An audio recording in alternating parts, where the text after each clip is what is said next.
تو سب سے زیادہ جو سنتیں قوی ہیں وہ فجر کی ہیں، حتیٰ کہ فقہا نے کہا ہے کہ اگر کوئی فجر کی سنتوں کا انکار کرے گا تو ڈر ہے کہ کفر نہ کر بیٹھے۔ اتنی زیادہ روایات آئی ہیں، اتنی آئی ہیں، اتنی، اور رسول اللہ صلی اللہ علیہ وسلم نے فرمایا غنیمت کا مال اکٹھا کرنے کے لیے لپکنا مجھے اتنا زیادہ اچھا نہیں لگتا جتنی یہ 2 رکعتیں لگتی ہیں۔ سیدنا عمر رضی اللہ عنہ 2 رکعتیں پڑھیں اور انہوں نے کہا لوگو یہ فجر کی 2 رکعتیں رسول اللہ صلی اللہ علیہ وسلم نے کبھی نہیں چھوڑیں، اور نبی کریم صلی اللہ علیہ وسلم فرماتے تھے کہ سرخ رنگ کے جو اونٹ ہیں نا ان سے زیادہ یہ فجر کی 2 رکعتیں۔ حنفیہ ان 2 رکعتوں کے وجوب تک کے قائل ہوئے ہیں، وہ کہتے ہیں واجب ہیں یہ 2 رکعتیں۔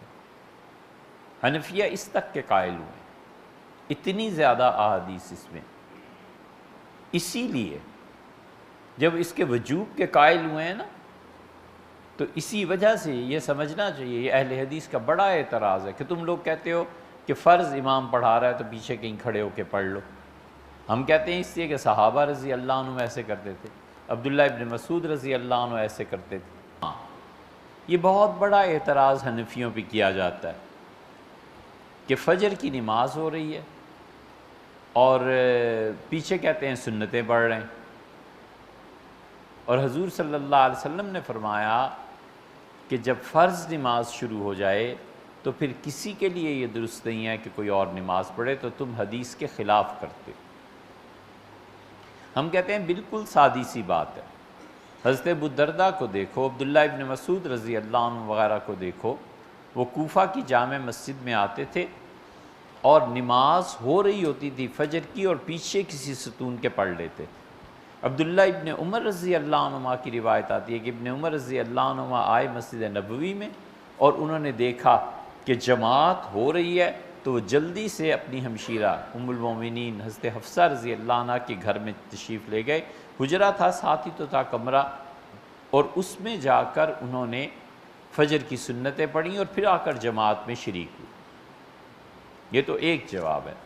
اس کے مقابلے میں وہ کہتے ہیں ہم صحابہ رضی اللہ عنہ کے ان فتووں کو نہیں مانتے، بھئی ہمیں تو کتاب و سنت سے غرض ہے۔ ہم کہتے ہیں بالکل ٹھیک ہے، آپ کو کتاب و سنت سے غرض ہے، یہ تو دیکھیں کہ جماعت کا کیا مقام ہے اور ان سنتوں کا کیا مقام ہے۔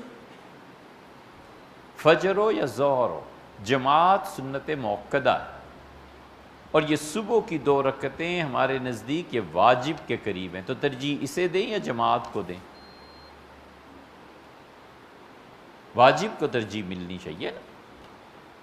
تو اس لیے ہم کہتے ہیں کہ اگر جماعت میں ملنے کی توقع ہے تو یہ 2 رکعتیں کہیں پیچھے پڑھ لینی چاہیے۔ یہ بھی غلط بات ہے کہ امام ایسے کھڑا ہے اور اس کے پیچھے کی صف میں آدمی 2 سنتیں پڑھنا شروع کر دے، یہ بھی ٹھیک نہیں ہے، لیکن دور کہیں باہر کسی کونے کھدرے میں 2 رکعتیں پڑھنی چاہیے۔ فجر کی 2 رکعتیں سب سے زیادہ اہم ہیں، اور اس اہمیت کے ساتھ ساتھ حضور صلی اللہ علیہ وسلم سورہ کافرون اور سورہ قل هو اللہ پڑھتے تھے۔